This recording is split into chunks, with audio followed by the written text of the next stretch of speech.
हे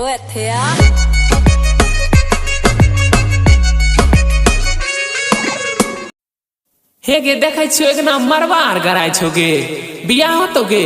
बताही पूरा लॉकडाउन लगल छे बिहार में तो बियाह करे तैयार छिए ई सब तोरा करती बढ़िया लगे छो बियाह करे छिए कोरोना धरतौ न जहां बस मूड बन जेतो बुझली जब तोरा बियाहे करे छो तो 2-3 महीना और रुक जो धूमधाम से बढ़िया से बियाह के लिहे बियाह भागल जाय छे जब नहीं मानबी तो ठीके छे गाना के माध्यम से सुन लही की सब गाना में कहे छो सुनही बे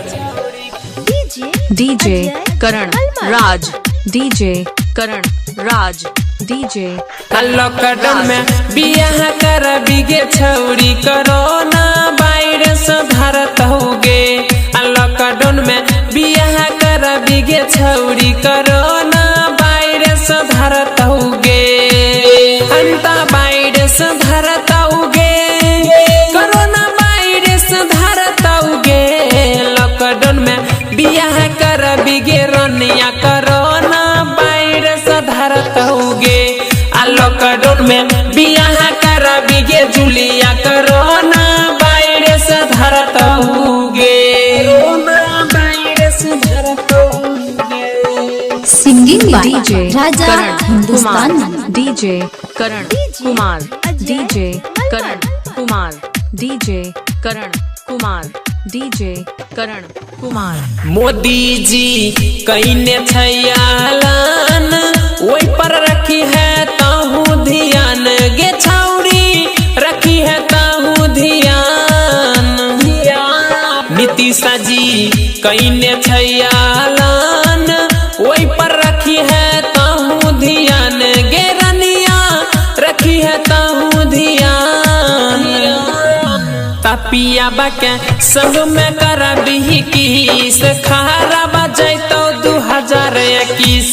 लॉकडाउन में बियाह करबी गे छौरी कोरोना वायरस धरत होगे ठीक छै ना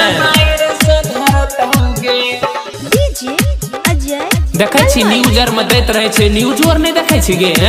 धर फरिया जाय छी अपने पछते हो जान हमरा के दहेज में देहतो मोटर कार सब होई जइतहु बेकार गे छौरी होई जइतहु बेकार दहेज में देहतो मोटर कार सब होई जइतहु बेकार गे छौरी होई जइतहु बेकार ता भगवान देतो नहीं साथ सब दिन रखबाही माथा पर हाथ लॉकडाउन में बियाह कर बिगे जुलिया कोरोना वायरस धरत होगे